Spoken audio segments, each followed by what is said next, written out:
The email arrived at 10:47 on a Tuesday morning, and Nina Everhart nearly deleted it thinking it was spam because no legitimate client started correspondence with urgent wedding in 6 weeks. She was sitting in her tiny office above the flower shop on Maple Street, surrounded by fabric swatches and half-drunk coffee cups, when curiosity got the better of her. The message was brief and professional, requesting her services for what it described as a high-profile wedding with an unlimited budget and a compressed timeline. There was a phone number at the bottom, and Nina found herself dialing it before she could second-guess the impulse. Owen Fitzgerald's office. The voice was crisp, female, efficient. "Hi, this is Nina Everhart from Everhart Events. I'm returning a call about wedding planning services." There was a pause, then the sound of keys clicking. "Yes, Miss Everhart. Mr. Fitzgerald has been hoping to hear from you. Your work at the Meadowbrook Estate wedding last spring caught his attention. Can you hold for one moment?" Nina barely had time to wonder how anyone knew about the Meadowbrook wedding, which had been lovely but hardly newsworthy, before a different voice came on the line. This one was male, deep, and carried the kind of natural authority that made you sit up straighter without thinking about it. "Miss Everhart, Owen Fitzgerald, thank you for calling back so quickly. Of course. Your email mentioned a wedding, my sister's wedding, actually. She's engaged to a wonderful man, but they've decided to move the date up significantly due to his work assignment overseas. They want to marry before he leaves, which gives us 6 weeks. Nina grabbed a pen, her mind already racing through venue availability and vendor schedules. 6 weeks is definitely tight. Do they have a venue secured? No, that's part of why I'm calling you. My sister Maya has very specific tastes and I want this to be perfect for her. I understand you have a reputation for making the impossible happen." "I do my best," Nina said, trying not to sound too eager. High-profile clients could be career-making, but they could also be nightmares if expectations weren't managed properly. "Can you tell me more about what she's envisioning? That's the thing. I'd rather discuss this in person. Are you available tomorrow afternoon? I can send a car." Nina glanced at her calendar, which was thankfully light. She'd been hoping to book more weddings this season, but the industry was competitive and she was still building her reputation. "I can do tomorrow. Where's your office?" "I'll text you the address. Shall we say 2 o'clock? 2 works perfectly." After she hung up, Nina immediately Googled Owen Fitzgerald and felt her stomach drop. The man who just hired her wasn't just wealthy, he was obscenely wealthy. Fitzgerald Industries was a manufacturing empire that had started with automotive parts 3 generations ago, and had since diversified into everything from aerospace components to medical devices.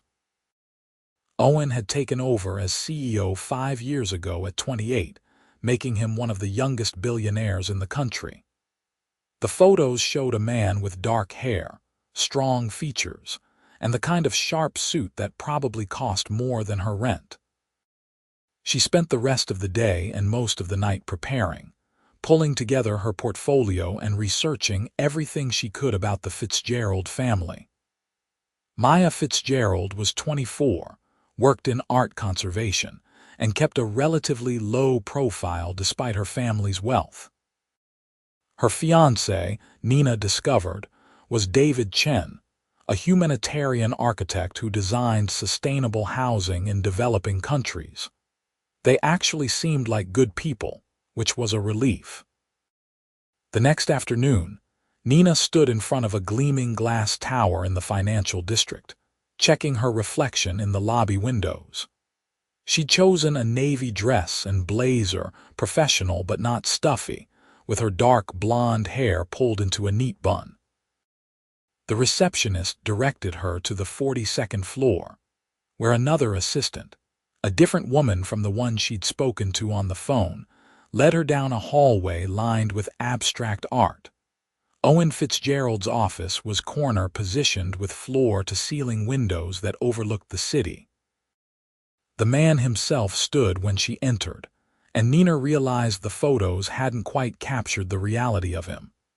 He was tall, probably 6'2", with broad shoulders that filled out his charcoal suit jacket. His dark hair was styled but slightly mussed, as if he'd been running his hands through it, and his eyes were an unexpected shade of blue-gray that seemed to assess everything in seconds. "Miss Everhart, thank you for coming." He crossed the room and extended his hand. His grip was firm, warm, and brief. "Please call me Nina. Nina." He gestured to a sitting area by the windows, 2 leather chairs separated by a low table. "Can I get you anything? Coffee, water?" "I'm fine, thank you." He settled into the chair across from her, and Nina noticed he moved with an athlete's grace despite the business attire. "I'll get straight to the point. My sister means everything to me. Our parents died when she was 16 and I was 23. I've been responsible for her since then, and I want her wedding day to be exactly what she dreams of." There was something in his voice when he talked about his sister, a gentleness that softened the executive edge. Nina felt herself relax slightly. "That's lovely. Tell me about Maya." "She's brilliant, creative, and has terrible taste in movies but excellent taste in everything else. She loves old things, vintage things. She and David met at an estate sale, actually, both reaching for the same antique globe. She's been talking about a garden wedding since she was a teenager, somewhere with history and romance." Nina was already making notes. "What about David? What's he like?" "Practical, grounded, passionate about his work. He's leaving for a 2-year project in East Africa and Maya's going with him. They want to start their marriage together rather than waiting." "That's actually beautiful," Nina said, and meant it. "A 6-week timeline is aggressive but not impossible. The biggest challenge will be finding a venue. Most places book out at least a year in advance, especially for peak season." "What if I told you venue availability isn't a concern?" Nina looked up from her notepad. "I'd ask what you have in mind." "The Ashford estate, about an hour north of here." "Do you know it?" She knew of it. Everyone in the wedding industry knew of it. The Ashford estate was a sprawling property with formal gardens, a Victorian mansion, and a reputation for being completely unavailable because the owners, an elderly couple, had closed it to events years ago after Mrs. Ashford's health declined. The Ashford estate hasn't hosted weddings in almost a decade. It will for this one. I purchased the property last month. The Ashfords wanted to ensure it would be preserved, and I've guaranteed that. They've moved to a smaller residence on the grounds, and they're happy to have the gardens used again. Nina stared at him. "You bought an entire estate for your sister's wedding." "I bought an estate that I've been interested in for years, and my sister's wedding provided the right timing. But yes, she'll be the first bride to use it under new ownership." He leaned forward, his expression intense. "I want you to have complete creative control, Nina. Budget is genuinely not a concern. I've seen your work, the way you make spaces feel intimate even when they're grand." The Meadowbrook wedding had 200 guests, but every photo felt personal. "That's what I want for Maya. You really did your research." "I don't hire anyone without research." His gaze held hers, and Nina felt an unexpected flutter in her chest. It was just professional appreciation, she told herself. He was a client and, more importantly, a billionaire so far out of her league they weren't even playing the same sport. "When can I meet Maya and David?" "Tonight, if you're free. I'm hosting dinner at my home. Just family, casual. It would give you a chance to get to know them and see if this is a project you want to take on." Nina thought about her evening plans, which consisted of leftover Thai food and catching up on invoices. "I'd love to." "Excellent." He stood, and she did the same, gathering her portfolio. I'll have my driver pick you up at 7. Dress comfortably. Maya will be more herself if it doesn't feel like a business meeting. As Nina rode the elevator down, she caught herself smiling at her reflection in the polished doors. This was the kind of opportunity that could transform her business, the kind of wedding that would have other high-profile clients calling. She needed to stay focused, professional, and absolutely not think about the way Owen Fitzgerald's eyes had warmed when he talked about his sister. The car that picked her up that evening was understated, a black sedan with a quiet driver who held the door and confirmed her name before pulling smoothly into traffic. Nina had changed into dark jeans and a soft cream sweater, taking Owen at his word about casual. They drove north out of the city, and she watched as the buildings gave way to suburbs and then to genuine countryside, rolling hills dotted with early autumn colors. The Fitzgerald home, when they reached it, wasn't what she expected. Yes, it was large, but it was a rambling stone house that looked like it had grown organically over decades rather than a modern mansion designed to impress. Light glowed from tall windows, and there were actual flower boxes, slightly wild with late-season blooms. Owen answered the door himself, and she had to recalibrate again. He was wearing jeans and a navy Henley, his feet bare, his hair even more disheveled than it had been that afternoon. He looked younger, more approachable, and somehow even more attractive. "Nina, come in." Maya's in the kitchen attempting to cook, which is always an adventure. She followed him through a front hall that managed to be both elegant and lived in, with worn Persian rugs and family photos on the walls. The kitchen was enormous, all white marble and professional appliances, and a young woman with Owen's dark hair and a bright laugh was indeed cooking, or at least gesturing enthusiastically with a wooden spoon while a lean man with glasses attempted to salvage whatever was in the pan. "Maya, David, this is Nina Everhart." Maya spun around, her face lighting up. She was beautiful in an unconventional way, with sharp features and her brother's intense eyes. "Oh my God, you're here. Owen said you might not take us on because 6 weeks is insane." "I said the timeline was challenging," Owen corrected. "Nina's the one who can tell us if it's insane." David rescued the pan and moved it off the heat before coming over to shake Nina's hand. He was handsome in a quiet way, with kind eyes and a steady presence. "Thank you for considering this. I know we're asking a lot. Why don't we sit down and talk about what you're hoping for?" Nina suggested. "Then I can give you an honest assessment." They ended up around the kitchen table with wine and what turned out to be a surprisingly good pasta primavera, despite Maya's dire warnings. Nina pulled out her tablet and started asking questions, and within minutes, she understood exactly why Owen had wanted her to meet his sister. Maya was effusive and warm, her enthusiasm infectious as she described her vision.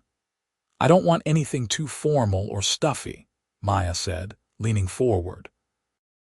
"David and we're not fancy people, but I've always loved the idea of a garden wedding, something that feels timeless. I want it to feel like we're stepping into a moment that could have happened 100 years ago or could happen 100 years from now." "She has this print in her apartment," David added, "of a Victorian garden party. That's the feeling." Nina was already envisioning it. "The Ashford estate would be perfect for that. The gardens have these incredible old rose arbors and a natural stone terrace. How many guests?" "Small," Maya said immediately. "Maybe 75 people, just family and close friends. I know Owen will want to invite some business associates, but I'm putting my foot down." "You can invite 10 business associates," Owen said, a smile playing at his lips. "And they're friends, not just associates." "Fine. 85 people max." Nina made notes, asking about colors, flowers, food preferences, music. Maya wanted strings, maybe a small orchestra for the ceremony. David wanted to make sure there were vegetarian options because several of his colleagues didn't eat meat. They wanted to write their own vows. They wanted dancing, but nothing too clubby. "What about you?" Nina found herself asking Owen. "Is there anything you want for your sister's wedding?" He'd been quiet for most of the conversation, content to let Maya and David talk, but now he met her eyes across the table. "I want her to feel loved, that's all." The simplicity of it, the quiet emotion behind the words made Nina's chest tight. She looked away, focusing on her notes. "I think we can definitely do that."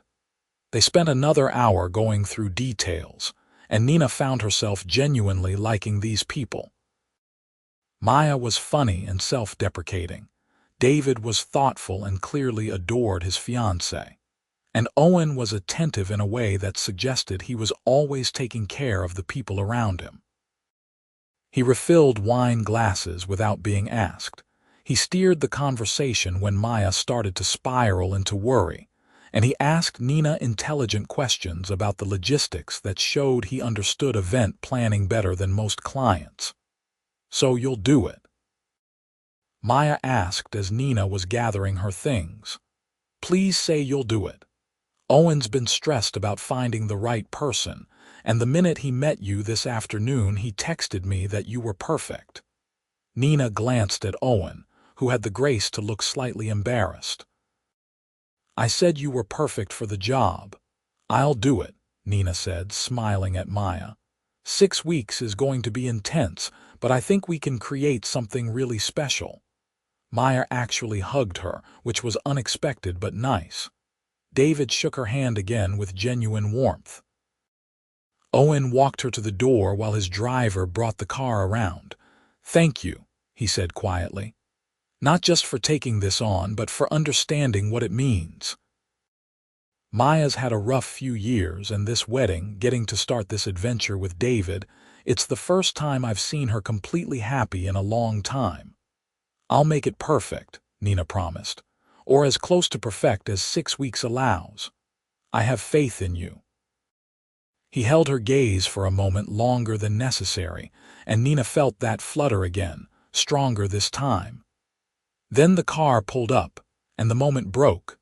The next 6 weeks were a controlled storm of activity.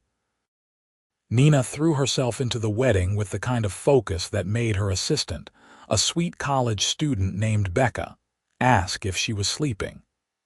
The truth was, she wasn't sleeping much, but it wasn't just the workload. Every time she visited the Ashford estate to check on preparations, Owen was there. He'd said he wanted to be involved, and he meant it. He met with caterers, he approved floral arrangements, he even helped carry chairs when the rental company was short-handed. He was hands-on in a way that Nina had never experienced with a client, but he never overstepped or questioned her decisions. Instead, he seemed genuinely interested in the process, asking questions about why she chose certain vendors or how she created a cohesive design vision. "You're good at this," he said one afternoon. They were standing in the Ashford Gardens, watching the crew install the framework for the ceremony arch. It was early October now, and the air had that perfect autumn crispness. "It's my job to be good at it." "No, I mean you're really good at it. You see things other people don't see, like this arch placement." He gestured to where the crew was working. "Most planners would have put it centered on the terrace, the obvious choice, but you've angled it so the late afternoon light will come through the trees behind it." Nina was pleased he'd noticed. Golden hour lighting. It'll make for incredible photos, and it'll create this ethereal quality during the ceremony. "See, that's what I mean." He turned to look at her, and she was struck again by how present he was, how when Owen gave you his attention it felt complete. You think about the experience, not just the aesthetics. The best weddings are the ones people feel, not just see. They stood in comfortable silence for a moment, watching the crew work. Nina had grown used to these moments with Owen, the easy quiet between conversations. He wasn't someone who needed to fill every silence with chatter, which she appreciated. "Can I ask you something?" he said eventually. "Of course. Why wedding planning? You clearly have the organizational skills and creative vision to do almost anything. What drew you to this specifically?"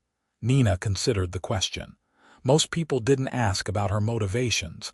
They just assumed she liked parties or flowers. "My parents had a terrible marriage. They fought constantly, made each other miserable, but they stayed together out of stubbornness or habit or fear. I used to think marriage was just this trap people fell into. But then I was in college, working at a catering company to pay tuition, and I worked this wedding. It was small, maybe 40 people in the bride's parents' backyard. And I watched this couple. They couldn't have been older than 25, and the way they looked at each other." She paused, remembering. It was like they'd found home in another person, and I realized that marriage isn't a trap if you're marrying the right person. These weddings, they're not just parties. They're the beginning of something that can be really beautiful if two people choose each other every day. When she looked at Owen, his expression was soft, almost wondering. "That's a better answer than I expected." "What did you expect?" "I don't know.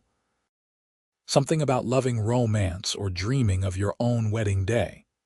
Nina laughed. "I'm actually terrible at relationships. I'm too focused on work, and I have commitment issues a therapist would have a field day with.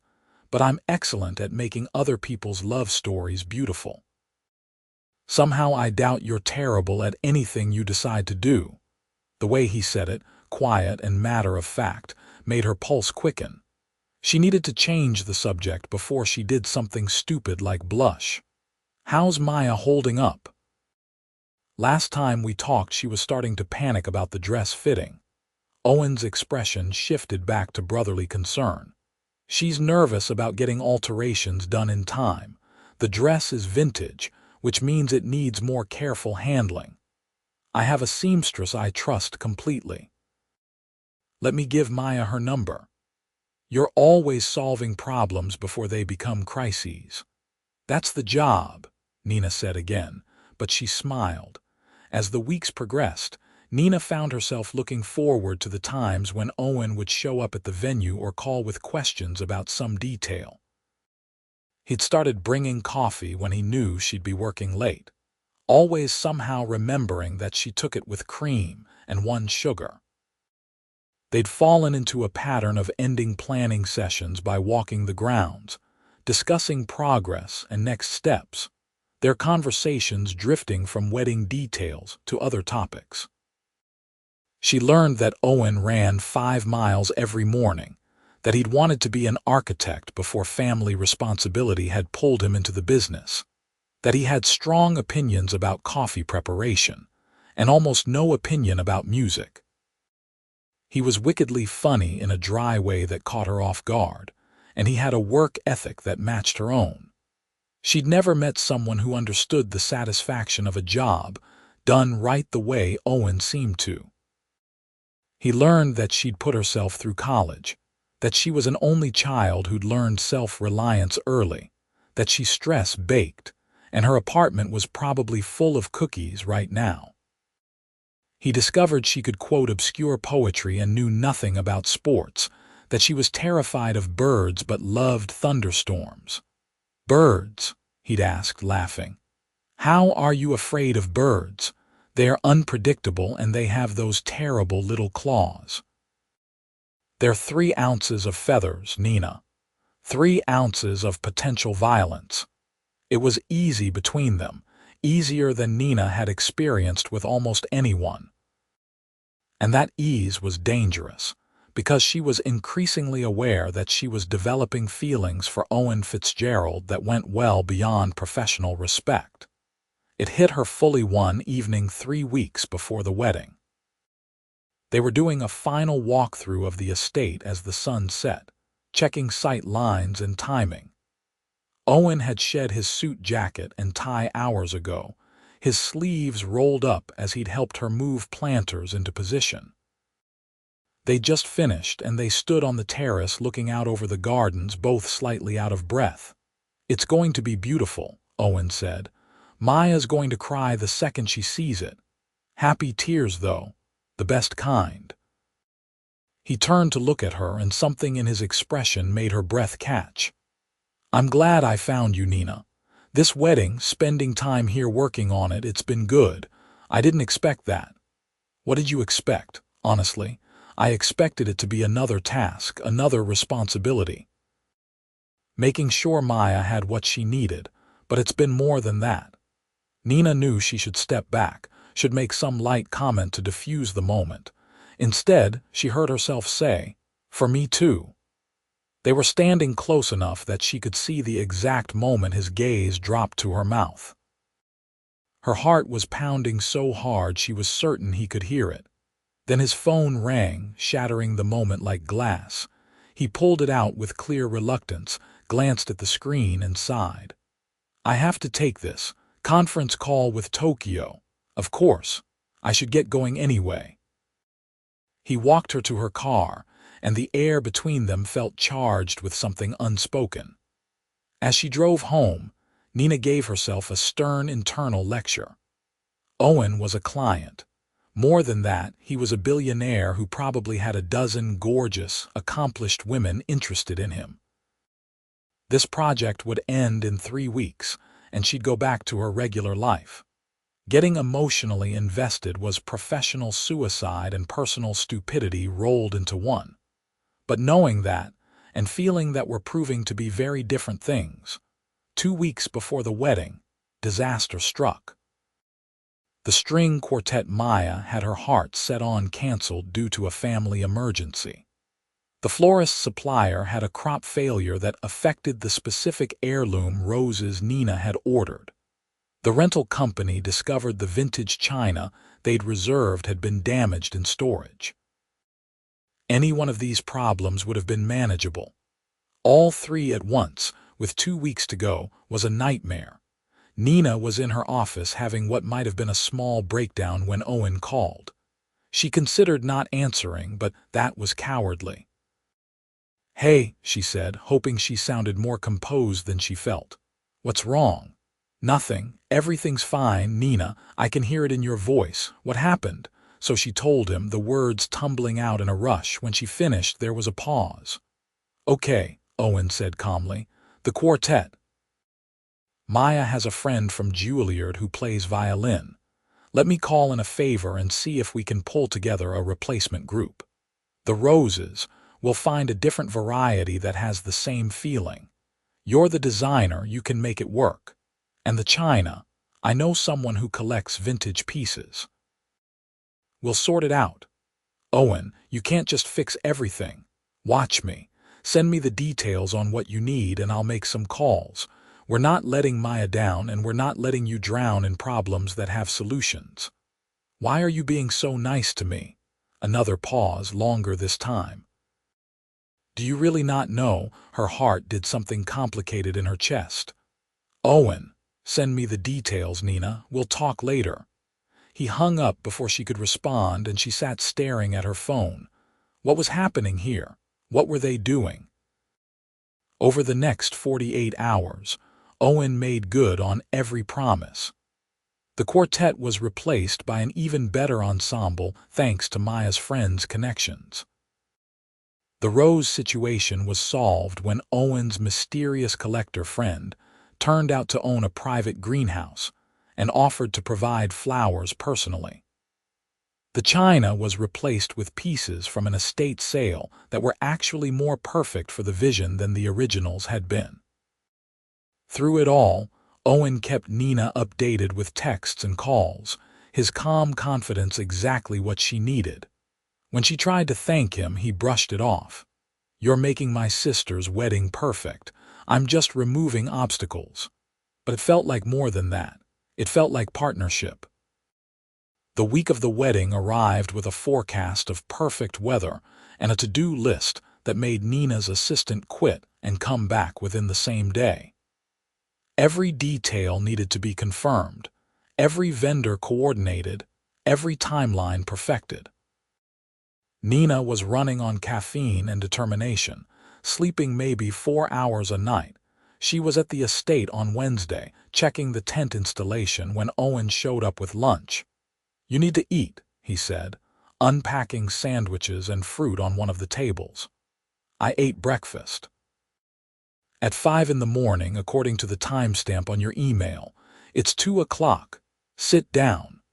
Nina wanted to argue, but the food smelled amazing and her stomach betrayed her with a loud growl.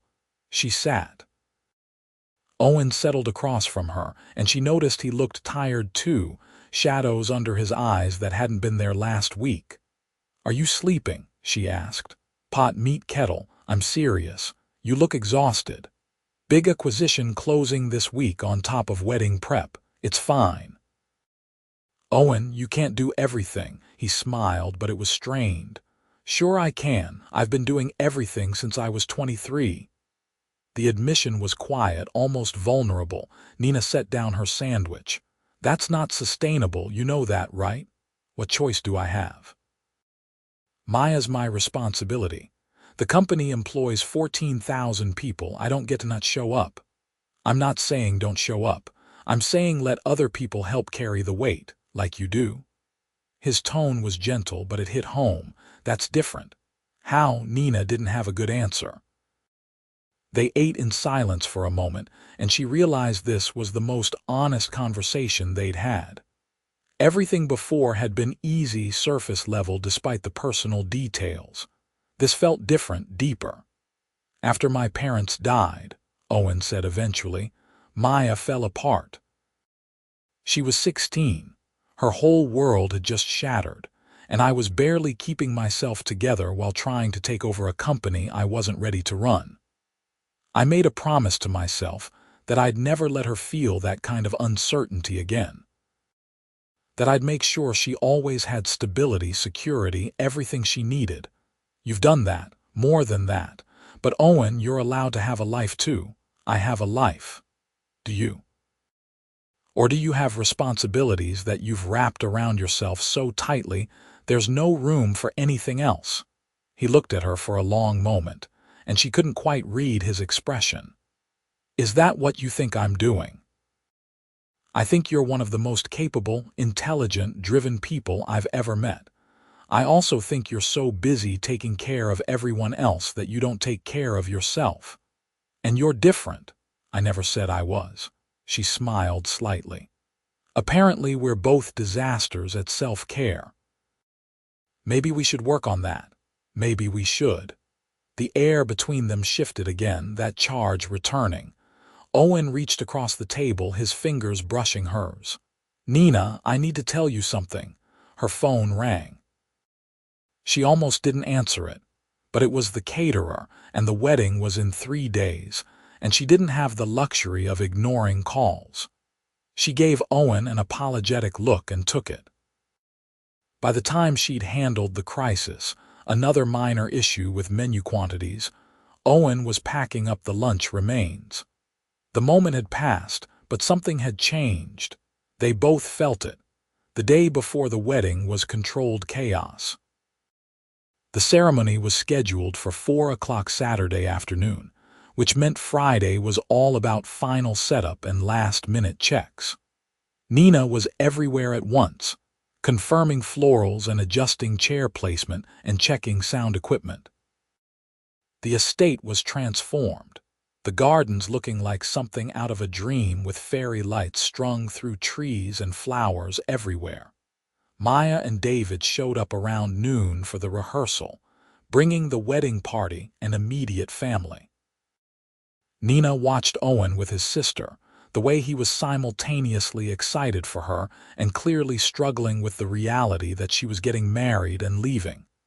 During a break, she found him standing alone by the rose arbor, looking pensive. "You okay?" she asked softly. He glanced at her and smiled, but it didn't quite reach his eyes. "Just thinking about how fast time moves. One day she's 16 and heartbroken, and now she's getting married and moving to East Africa.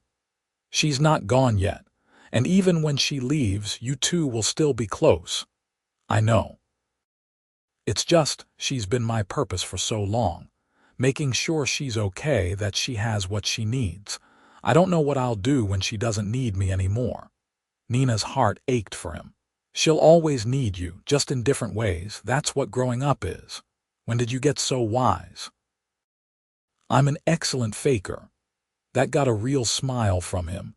He reached out and tucked a strand of hair behind her ear, the gesture so tender it made her breath catch. "After the wedding we should talk, actually talk, about the fact that I hired you to plan my sister's wedding, and somewhere along the way I started falling for you." Nina's heart stopped. Just fully stopped. "Owen, I know the timing is terrible, and I know you probably have rules about clients, and I swear I didn't mean for this to happen. But Nina, you've gotten under my skin. The way you think, the way you care about details, the way you're kind without being soft. I can't stop thinking about you. She should shut this down. She should be professional." Instead, she heard herself say, "I've been trying not to fall for you since that first dinner at your house." His eyes widened slightly. "Really? Really? You showed up barefoot talking about wanting your sister to feel loved, and I was gone." "So after the wedding," he said, stepping closer. "We'll figure this out." "After the wedding," she agreed. He kissed her forehead, gentle and promising, and then Maya was calling for him and the moment ended. But Nina felt like she was floating for the rest of the day. Anticipation and nervousness and hope tangled together in her chest. The wedding day dawned clear and perfect, the kind of October afternoon that felt like a gift. Nina was at the estate by 7 in the morning, overseeing final preparations. The caterers arrived at 8, the florist at 9, and by noon everything was in place. She allowed herself 10 minutes to stand on the terrace and take it all in. The gardens were magical, exactly what she'd envisioned.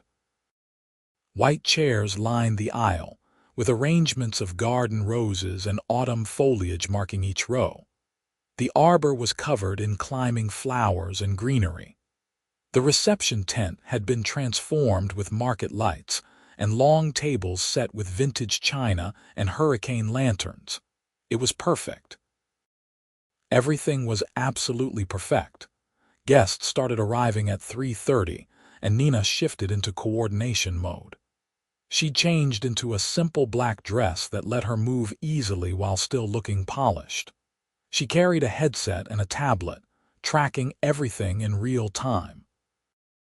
Becca, her assistant, was handling the ceremony logistics while Nina managed the overall flow. She caught a glimpse of Owen greeting guests, and her heart did that complicated flutter again. He was in a tailored charcoal suit, laughing at something someone said, every inch the confident CEO. But when he spotted her across the garden, his whole expression softened. At 3:55, the quartet began playing. The guests quieted. Nina cued the wedding party, and they processed down the aisle in pairs. Then Maya appeared at the garden entrance on Owen's arm, and Nina heard the collective intake of breath. Maya's dress was Victorian-inspired lace, fitted through the bodice and flowing to the ground. Her hair was loose with flowers woven through it, and she carried a simple bouquet of garden roses. But it was her face that was truly beautiful, radiant with joy. Owen was fighting tears. Nina could see it even from her position near the back. She watched as Owen walked his sister down the aisle, as he placed Maya's hand in David's, as he took his seat in the front row. The ceremony was intimate and heartfelt, with vows that made half the guests cry. When the officiant pronounced them married and David kissed Maya, the applause was thunderous. The reception was everything Nina had hoped. The food was excellent, the music was perfect, and the atmosphere was magical as the sun set and the fairy lights came on. She watched Maya and David's first dance, watched the way they looked at each other like they were the only two people in the world. This was why she did this job. These moments. During dinner, Owen found her checking on dessert prep in the tent's back area. "You did it," he said. "It's perfect, Nina, absolutely perfect. Your sister looks happy. She's ecstatic. I can't thank you enough.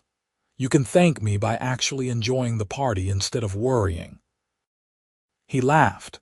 "Fair point. Dance with me. I'm working. One dance. Everything's running smoothly. Give yourself 5 minutes." She let him lead her to the dance floor where other couples were swaying to the orchestra's rendition of an old standard. Owen pulled her close, one hand at her waist, the other clasping hers. He was a good dancer, confident and easy to follow. "I meant what I said yesterday," he murmured, "about wanting to figure this out. I know, I meant what I said too." "So what happens now?" Nina looked up at him. "Now we finish this wedding. And then we take it one day at a time and see where this goes." "I can work with that." They danced through the rest of the song, and Nina let herself enjoy it, the feeling of being in his arms, the possibility of what might come next. When the song ended, she reluctantly stepped back. "I should check on cake cutting timing. And I should go be the proud brother, but Nina," he caught her hand, "thank you for all of this. You've given Maya something she'll remember forever. It was my genuine pleasure." She watched him walk back to the head table, and she felt Becca appear beside her. "So you and Mr. Fitzgerald, huh?" Nina startled. "What? Please. I've been watching you two dance around each other for 6 weeks. The way he looks at you is not how clients usually look at their wedding planners." "Is it that obvious? Only to anyone with eyes." Becca grinned. "I think it's romantic. Billionaire falls for the wedding planner at his sister's wedding. That's a good story. We'll see if it's actually a story or just a moment." But as the evening continued, as she watched Owen dance with his sister and give a toast that made everyone laugh and cry, as he kept catching her eye across the tent with a smile that was meant just for her, Nina started to believe it might be the beginning of something real. The wedding wound down around 11, with Maya and David leaving in a vintage car to a chorus of sparklers and cheers. The last guests departed by midnight, and then it was just the cleanup crew and Nina, doing a final walkthrough to make sure nothing was missed. She was checking the ceremony site, making sure the chairs would be properly stored when she heard footsteps behind her. "Shouldn't you be exhausted?" Owen asked. "I am exhausted, but I need to make sure everything's wrapped up properly." "It is. I already checked with your crew. Everything's packed, stored, or scheduled for pickup tomorrow.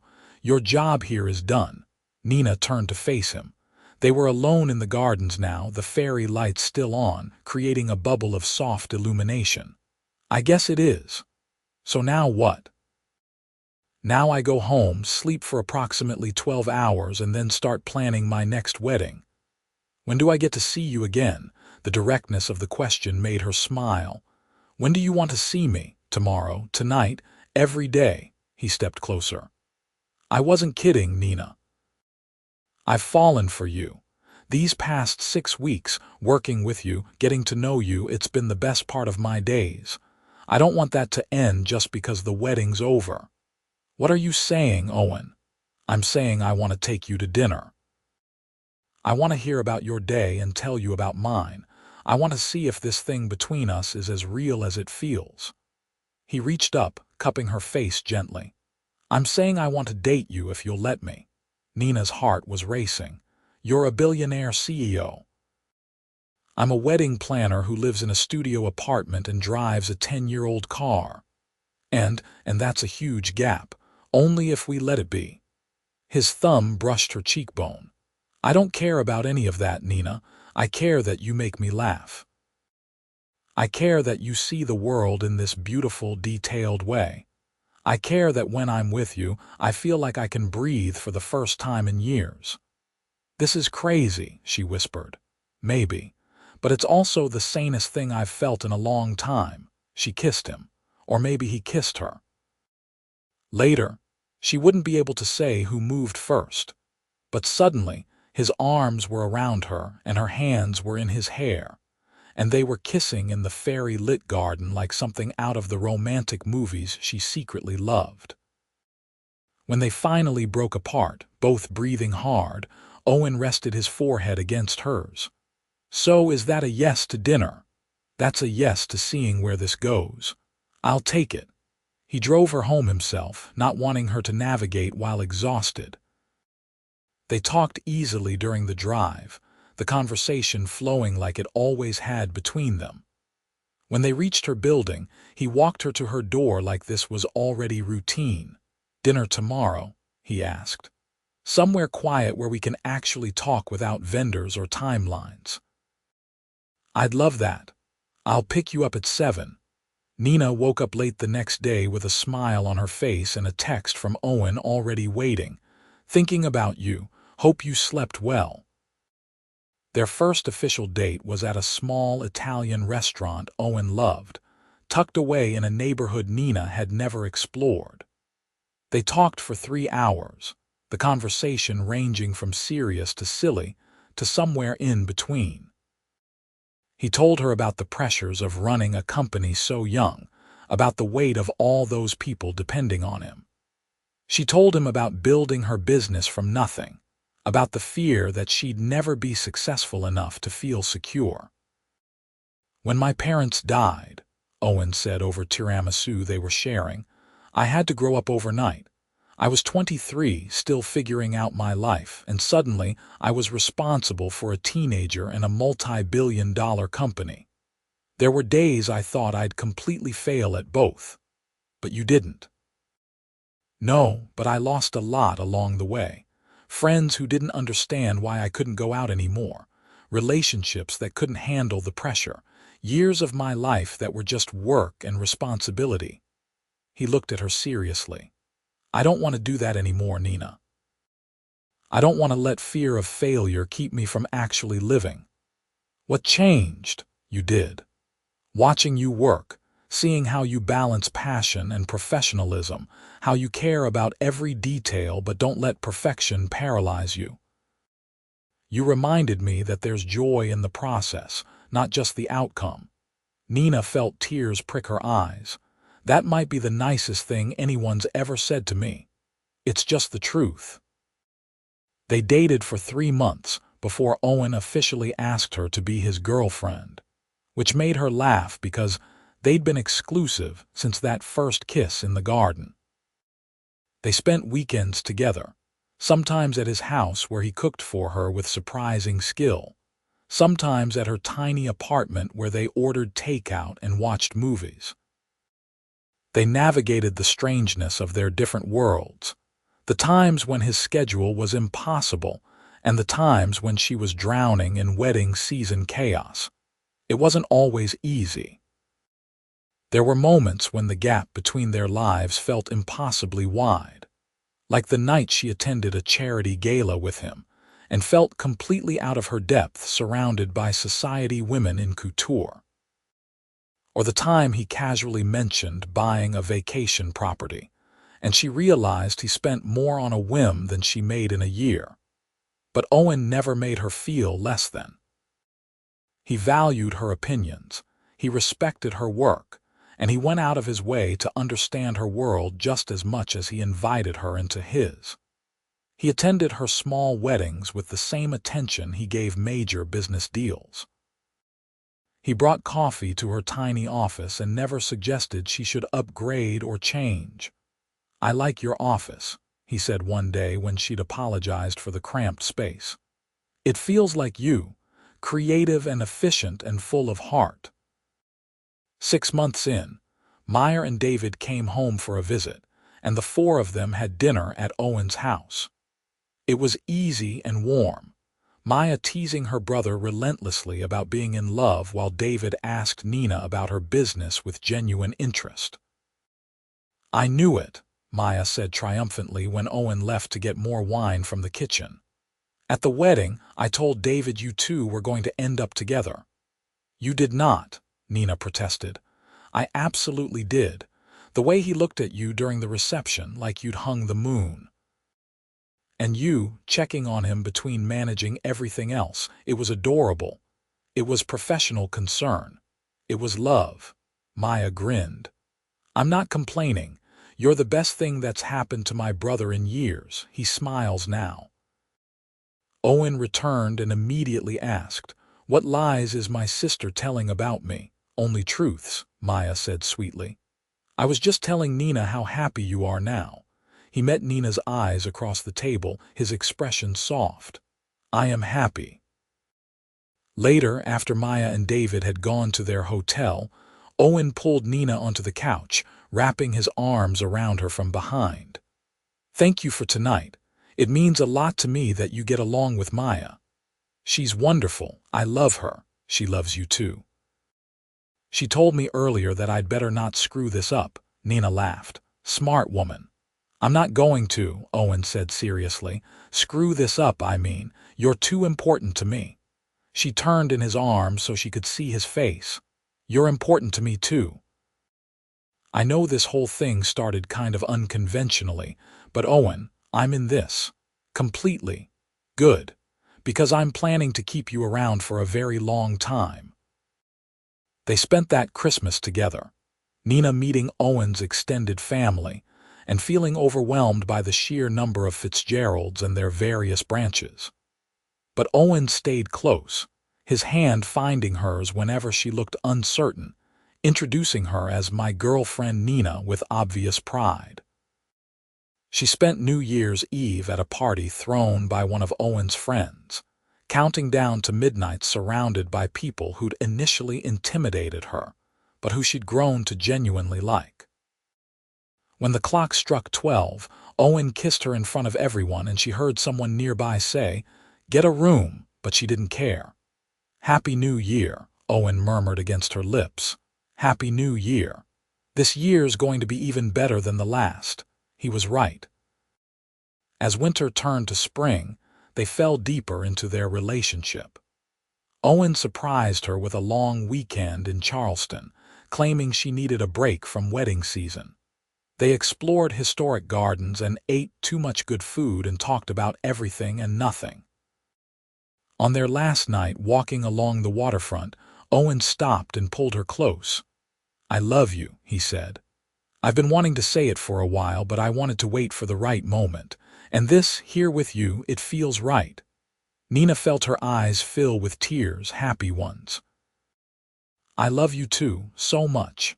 Yeah, you're it for me, Owen Fitzgerald. "Good, because you're it for me too." A year after Maya's wedding, they went back to the Ashford estate for a picnic. The gardens were in full summer bloom, and Nina couldn't help but remember that frantic 6-week sprint to create Maya's perfect day. "I can't believe it's been a year," she said, lying on a blanket in the shade. "Best year of my life," Owen said. He was propped on one elbow, looking down at her with that expression she'd come to know meant he was thinking about something important. "Nina, I need to ask you something.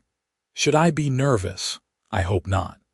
He reached into his pocket and pulled out a small velvet box, and Nina's heart stopped. "I know we haven't been together that long in the grand scheme of things, but I also know that I've never been more certain about anything than I am about you. You've made my life better in every possible way. You've taught me how to slow down and appreciate moments. You've shown me that I can have a full life, not just a productive one, and I want to keep learning from you, growing with you for the rest of our lives." He opened the box, revealing a stunning vintage ring, an emerald-cut diamond in an Art Deco setting. "Will you marry me?" Nina was crying now, nodding before she could even get words out. "Yes. Yes, of course, yes." Owen slipped the ring on her finger and it fit perfectly. Then he was kissing her, both of them laughing and crying at the same time. When they finally broke apart, Nina looked at the ring and then back at him. "This is perfect. Owen, it's so perfect. I had it made based on some pins on your inspiration boards, the ones you look at when you're designing for other people but never for yourself. I wanted you to have the ring you'd dream about if you let yourself dream." "How did you even know about those?" I pay attention." He kissed her again, softer this time. "So, future Mrs. Fitzgerald, will you let me hire you to plan one more wedding?" "Only if you promise to be involved in every decision." "I promise. Though this time, I get to keep the wedding planner." They were married the following spring, exactly 2 years after they'd met, at the Ashford estate in a ceremony that was somehow both intimate and grand. Maya was Nina's maid of honor, crying through the entire ceremony.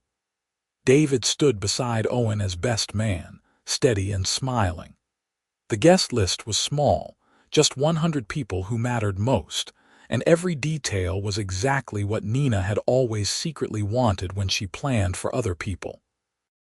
She walked down the aisle in a simple silk gown, carrying garden roses, and when she saw Owen waiting for her under the same arbor where Maya and David had married, she felt overwhelmed with gratitude for the strange path that had led her here. "You look beautiful," Owen said when she reached him, his voice thick with emotion. "You clean up pretty well yourself." The ceremony was short and heartfelt, vows they'd written themselves that promised partnership and love and choosing each other every single day. When they were pronounced husband and wife, Owen kissed her like he'd been waiting his whole life to do it, and maybe he had. The reception was perfect, everything Nina had dreamed of, and she got to actually enjoy it instead of coordinating it because she'd hired another planner and forced herself to be just the bride. They danced until her feet hurt and ate cake and laughed with their friends. During their first dance, Owen pulled her close and whispered, "I can't believe you're my wife. I can't believe you're my husband. Best decision I ever made, hiring you to plan Maya's wedding. Best decision I ever made, answering that email." They honeymooned in Italy for 2 weeks, eating their way through Tuscany and sleeping late, and existing in a blissful bubble where the only thing that mattered was each other. Nina had never been so relaxed in her life, and Owen seemed lighter somehow, the constant tension he carried in his shoulders finally easing. "I don't want to go back," Nina said on their last night, curled against Owen on the balcony of their villa as the sun set over the hills. "We have to eventually, but we'll come back. Every year if you want." Every year sounds perfect. Real life when they returned was an adjustment, learning how to be married while maintaining their individual careers. Nina was busier than ever, her reputation growing after several high-profile weddings. Owen was navigating a major company expansion. There were days when they barely saw each other, passing like ships between his breakfast meetings and her evening events, but they made it work. They protected their Sunday mornings, staying in bed late and making breakfast together. They texted throughout the day, small check-ins and inside jokes. They remembered that they were partners, and that meant supporting each other through the chaos. On their first anniversary, Owen surprised her with a gift that made her cry. He'd bought her a beautiful historic building downtown and renovated it into her dream office, with space for a full-time staff and a stunning meeting room where she could host clients. "Owen, this is too much," she'd protested, even as she walked through the space with wonder. "It's not too much. It's exactly what you deserve. You've been talking about expanding but worried about the cost. Now you don't have to worry. Build the business you've been dreaming about." "I don't know what to say." "Say you'll let me support your dreams the way you support mine." She hired 3 full-time employees and an assistant coordinator. Within a year, Everhart Events was booking 50 weddings a season and turning people away. Nina was featured in bridal magazines and wedding blogs. She won awards. And through it all, Owen was her biggest cheerleader, celebrating every success like it was his own. 2 years into their marriage, at a quiet dinner at home, Owen brought up something they'd been dancing around for months. "I want to talk about kids," he said, "if that's something you want." Nina set down her fork. They'd mentioned it in abstract terms, the idea of maybe someday, but this felt more concrete. I do want kids, I think. It terrifies me, honestly. Why? Because of my parents, I guess. I'm scared I'll mess it up the way they did. Owen reached across the table, taking her hand. You won't. You're nothing like your parents, Nina. You're kind and patient, and you see people for who they really are. You'd be an amazing mother. You really think so? I know so. And for the record, I'm terrified too. But I think we'd figure it out together the same way we've figured everything else out. So we're really talking about this. Having a baby. Only if you want to. I'm happy with just you if that's what you choose. But if you want kids, then yes, I'd love to have them with you. Nina thought about it, really thought about it. The life they'd built together, the way they complemented each other, the love that had only grown stronger over the years. And she realized that, yes, she wanted this. She wanted to see Owen hold their baby. She wanted to build a family with him, one that looked nothing like the broken one she'd grown up in. Let's do it, she said. Let's have a baby. His smile was incandescent. Yeah. They started trying, and Nina quickly learned that nothing about pregnancy happened on a schedule, especially for someone used to controlling every detail. It took 6 months before she saw those 2 lines on a test, and she spent the entire morning alternating between excitement and terror before Owen got home. She'd planned an elaborate reveal, but the second he walked in the door, she just blurted out, "I'm pregnant." Owen froze. "You're pregnant." "I'm pregnant. We're having a baby. We're having a baby." He crossed the room in 3 strides and swept her up, spinning her around as she laughed and told him to be careful. When he set her down, there were tears on his face. "We're having a baby," he said again, like he couldn't quite believe it. "We are. Are you happy?" "Nina, I'm so happy I don't even have words for it." Pregnancy was both harder and easier than she expected. The first trimester was rough, morning sickness that lasted all day, making it difficult to work. But Owen was patient, bringing her crackers and ginger tea, adjusting his schedule so he could be home more. By the second trimester, she felt better and threw herself back into work with renewed energy. "You're nesting," Owen observed one Saturday when he found her reorganizing the entire nursery for the 3rd time. "I'm organizing." "You're 7 months pregnant and you've been rearranging furniture for 4 hours. You're nesting." "Maybe a little." He wrapped his arms around her from behind, his hands settling on her belly. "Have I told you today how beautiful you are? You tell me every day, even though I currently look like I've swallowed a beach ball. You're growing our baby. That's the most beautiful thing in the world to me." Their daughter was born on a snowy February morning after 12 hours of labor that Nina described as never again, until she actually held the baby and immediately thought maybe one more someday. Owen cried when the doctor placed their daughter in his arms, this big, strong man completely undone by 7 pounds of tiny human. "She's perfect," he whispered. "Nina, she's absolutely perfect." They named her Rose, partly for the garden where they'd first kissed, partly because it was simple and classic and beautiful. And when Nina watched Owen with their daughter, the gentleness in his hands, the wonder in his voice, she fell in love with him all over again. Being parents was exhausting and amazing, and sometimes overwhelming. There were nights when they were both so tired they could barely speak. There were moments when Nina questioned every decision.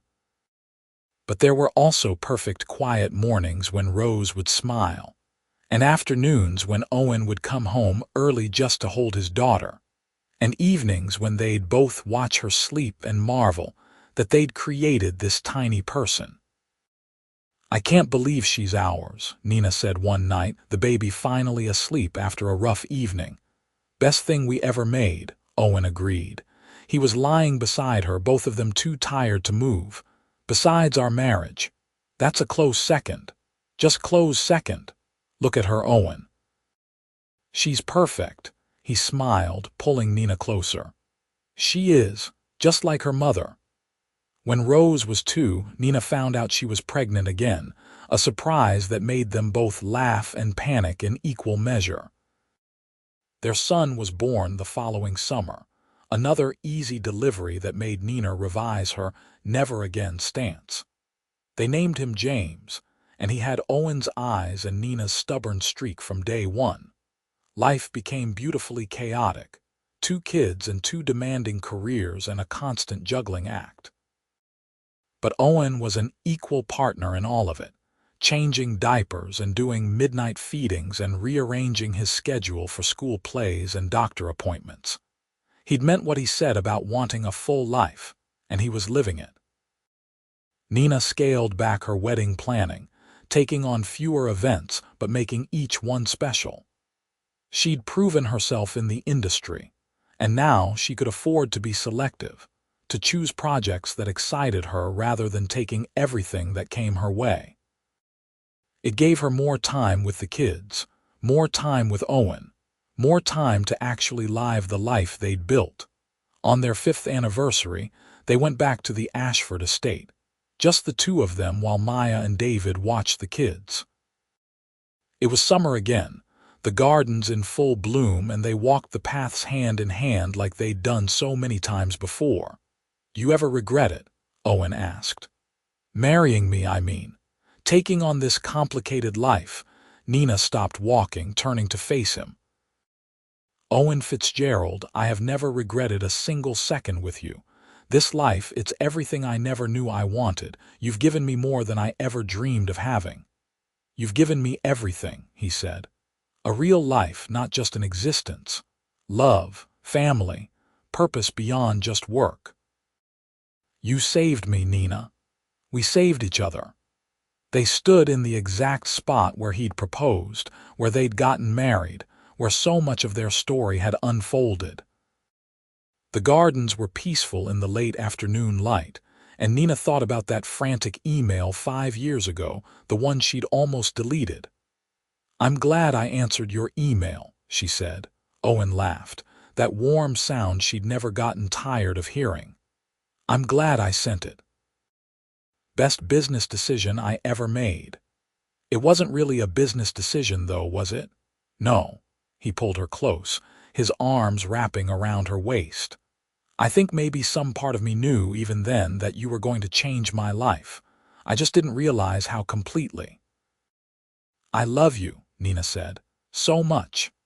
"I love you too, always." They went home to their children, to their beautiful, complicated life, to every ordinary, extraordinary moment that made up a marriage. Rose had learned to write her name and wanted to show them both immediately. James had discovered he could climb onto the couch and was very proud. Maya and David were staying for dinner, and the house was full of noise and laughter and love. Later, after the kids were in bed and Maya and David had gone home, Owen and Nina collapsed onto the couch together, exhausted and content. He pulled her against his side, and she settled into the comfortable space she'd occupied for 5 years now. "This is good," Owen said quietly. "This life. I wouldn't change any of it. Not even the part where James drew on the wall with permanent marker. Not even that part." "Okay, maybe that part," Nina laughed, tilting her head to kiss him. "I wouldn't change anything either, even the chaos. Especially the chaos." They sat in comfortable silence, the kind that came from years of knowing each other, of building a life together brick by brick. Outside, the city lights twinkled. Inside, their children slept peacefully down the hall, and in this moment, everything was exactly as it should be. Nina thought about the girl she'd been 5 years ago, sitting in her tiny office, almost deleting an email that seemed too good to be true. She'd been so focused on building her business, on proving herself, on being self-sufficient. She hadn't been looking for love, hadn't even thought she was ready for it. But love had found her anyway, in the form of a billionaire who needed a wedding planner and ended up planning a whole life together instead. It hadn't been the story she expected, but it was the one she'd always needed. "What are you thinking about?" Owen asked, his fingers trailing through her hair. "Just how far we've come. How much has changed since Maya's wedding." "Everything's changed, and nothing's changed. I still think you're the most amazing person I've ever met. Even when I'm sleep-deprived and covered in baby food, especially then." Nina snuggled closer, breathing in the familiar scent of him, feeling the steady beat of his heart. This was home, not the beautiful house they lived in or the successful businesses they'd built. This, right here, the two of them together, that was home. "Hey, Owen." "Yeah, thank you." "For what?" "For sending that email. For seeing something in me worth pursuing. For loving me even when I was terrified to be loved." He pressed a kiss to the top of her head. "Thank you for answering. Thank you for giving me a chance. Thank you for teaching me that there's more to life than just responsibility." They stayed there for a long time, wrapped up in each other and the quiet comfort of a love that had been tested and proven, that had grown from that first electric moment in his office into something solid and real and lasting. Years later, when Rose was old enough to ask about how Mommy and Daddy met, Nina would tell her about the wedding she'd planned, about the gardens and the flowers and the beautiful bride. And Owen would add that sometimes the best things in life come from taking a chance on something unexpected. That love doesn't always arrive the way you think it will, but when it does, you hold on tight and don't let go. Their story had started with an email about a wedding, with 6 frantic weeks of planning and stolen moments in sun-drenched gardens. It had grown through challenges and compromises, through learning to merge 2 very different lives into one shared existence. And it continued every single day, in the small moments and the big ones, in the ordinary magic of choosing each other again and again. Nina had been hired as a wedding planner, but somewhere along the way, she'd planned herself right into Owen Fitzgerald's life, and he'd planned himself into hers just as completely. Together, they'd created something more beautiful than any wedding she'd ever designed, a love story that was entirely their own, with a happily ever after that was just beginning.